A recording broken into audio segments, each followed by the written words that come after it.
आहे या संदर्भात आता सुनावणी सुरू आहे आणि त्यामध्ये हायकोर्टाने काही प्रश्न उपस्थित केलेले आहेत। मी कुठच्याही पॉलिटिकल पक्षाची राज ठाकरेंची बायको म्हणून बोलत नाहीये। मी आज इथे महिला म्हणून बोलते। मला स्वतःला एक मुलगी आहे आणि मी तमाम महिलांच्या बाजूने बोलतेय की आमच्यामध्ये इतकी असुरक्षिततेची भावना निर्माण झालेली आहे। आम्ही जे दररोज पेपरमध्ये वाचतो इतके हिंस्त्र गुन्हे घडतायत, नुसते बलात्कार होत नाहीत, बलात्कार केल्यानंतर इतके वाईट पद्धतीने खून होतोय। त्याच्यामुळे मी ॲज अ महिलांची रिप्रेझेंटेटिव्ह बोलते।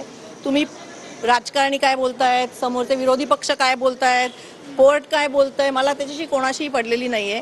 मी ॲज अ महिला बोलते की आज महिला म्हणून मला अभिमान वाटला आणि मी त्या पोलिसांचं कौतुक करते की आम्हाला सुरक्षिततेची भावना जर निर्माण व्हायची असेल तर असे एन्काउंटर झाले पाहिजेत। हिंदी में बता घरच्यांकडनं देखील कुठे प्रश्न उपस्थित केले जातात, कोणाकडनं? त्याच्या घरच्यांकडनं काही उपस्थित प्रश्न केले जात आहेत की एकूण त्याला फसवलं जात होतं, पुरावे नव्हते, जो दोषी आढळलेला नव्हता। आता हे बघा, पुरावे वगैरे मला तर माहिती असू शकत नाही, पण मी टीव्हीवरच बघितलं, उज्ज्वल निकम साहेब बोलले की कोर्टाकडे आणि पोलिसांकडे त्याचे सर्व पुरावे आहेत। त्या दोन लहान मुलींनी त्यांना आयडेंटिफाय केलेलं आहे, जी आयडेंटिफिकेशन टेस्ट असते त्या दोन्ही लहान मुलींनी त्याला ओळखलेलं आहे आणि त्यांनी भरपूर उदाहरणं दिली टीव्हीवरती उज्ज्वल निकम साहेबांनी की हे एवढे सगळे पुरावे पोलिसांकडे आहेत। म्हणजे असं होऊच शकत नाही की त्यांच्या विरुद्ध पुरावे नाही आहेत। पण कोर्ट केस ही जितक्या वेळ चालते ना तितक्या वेळ तुम्ही महिलांमध्ये असुरक्षिततेची भावना जास्ती निर्माण होते की आज दिल्लीच्या क्राईममध्ये 6 वर्षांनी फाशी लागते। ती महिला मेल्यानंतर इतकी हॉरिबल अवस्थेत तिला मारली होती, तर त्याच्यानंतर तुम्ही 6 वर्ष त्या माणसाला जगण्याचा हक्कच नाही दिला। आपण शक्ती कायदा नुसता बोलतो, आम्हाला हा शक्ती कायदा पाहिजे। तुम्ही लोकसभेत पास करा, विधानसभेत पास करा, नका करू, आम्हाला महिलांना हा शक्ती कायदा अभिप्रेत आहे। ती डिले होते कसं आहे, पोलिसांनी त्याचं काम केलं तरी कायद्याचा कीस पडतो। 6 वर्ष झाली की त्या मुली आता त्या लहान मुली आहेत, तुम्ही 6 वर्षांनी त्यांना कोर्टात उभं केलं की त्यांच्या लक्षात राहील का की पुरुष आहे का, तो कोण आहे, त्यांनी काय केलं, त्या किती लहान वयाच्या आहेत आता। हे असे 1-2 महिन्यातच निकाल लागले पाहिजेत। तुम्ही कोर्टात निकाल लावलेत 1-2 महिन्यात तर अतिउत्तम आहे, नाही लागले तर हे अतिउत्तम आहे।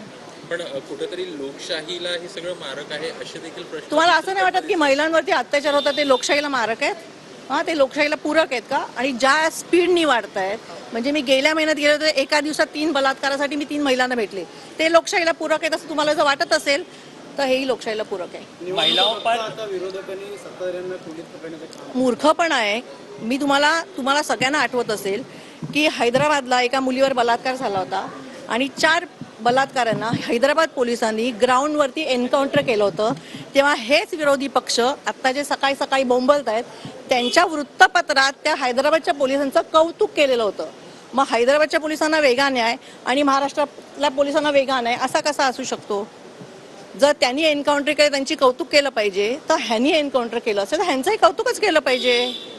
शेवटी तो काय संत नव्हता ना, तो बलात्कारी होता। मुलींनी त्याला ओळखलंय, मुलींनी पुरावे दिलेले आहेत।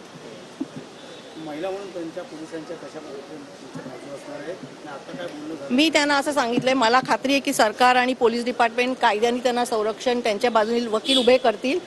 मी त्यांना सांगितले आमची ही वकिलाची पक्षाची टीम आहे, तुम्हाला लागलं तर आम्हाला सांगा, आम्ही आमचे वकीलही तुम्हाला देऊ। महिला म्हणून जर का बघा, माझी आहे ना,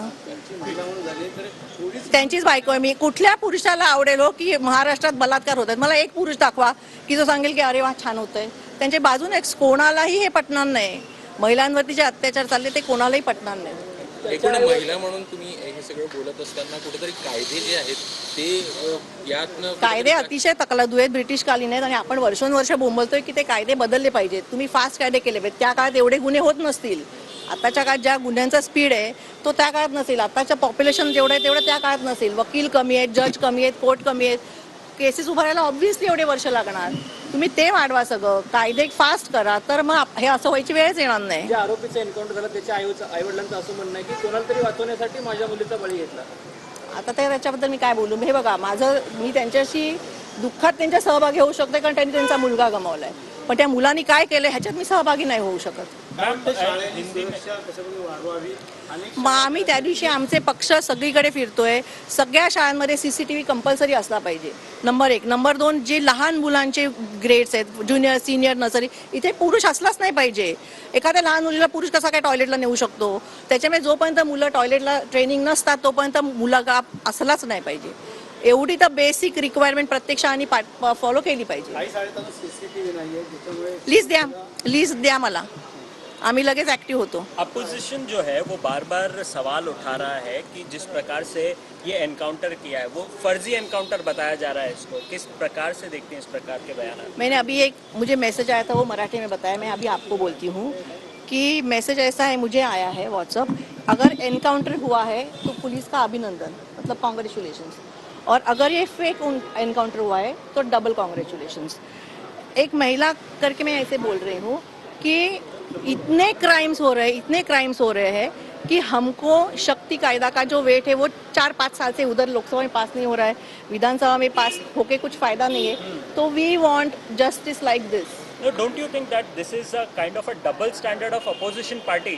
I will give you proof. 5-6 साल पहले हैदराबाद में ऐसा ही एक केस हुआ था, एक लड़के के ऊपर 4 लोगों ने रेप किया था. हैदराबाद की पुलिस ने उनको ओपन ग्राउंड में लेके उनका एनकाउंटर किया था. तभी हमारे यहाँ के जो अभी ओपोजिशन लीडर्स है, जो डेली सुबह चिल्लाते हैं, उनके पेपर में वो एनकाउंटर स्पेशलिस्ट का उनकी बहुत वाहवाह हुई थी. तो मैं पूछती हूँ कि हैदराबाद की पुलिस को अलग न्याय और महाराष्ट्र की पुलिस को अलग न्याय, ऐसा क्यों है? भाषा बदल गई है विपक्ष की, पहले कुछ और बोल रहे थे, अब कुछ देखो, और बोल रहे हैं. विपक्ष को कुछ भी बोलने दो. मैं एज अ महिला बोल रही हूँ, मैं महाराष्ट्र की महिला को रिप्रेजेंट करती हूँ. आज हर एक महिला खुश है, और मैं तो ऐसे बोलती हूँ कि ऐसे एनकाउंटर्स अगर और हो गए तो पुरुष जो है, वो जो रेपिस्ट है, जो मेंटालिटी है, उनमें दहशत हो जाएगी कि नहीं, हम ऐसा नहीं कर सकते, इधर इमीडिएटली हमको न्याय मिलेगा. Thank you ma'am, thank you. 1-1 नहीं.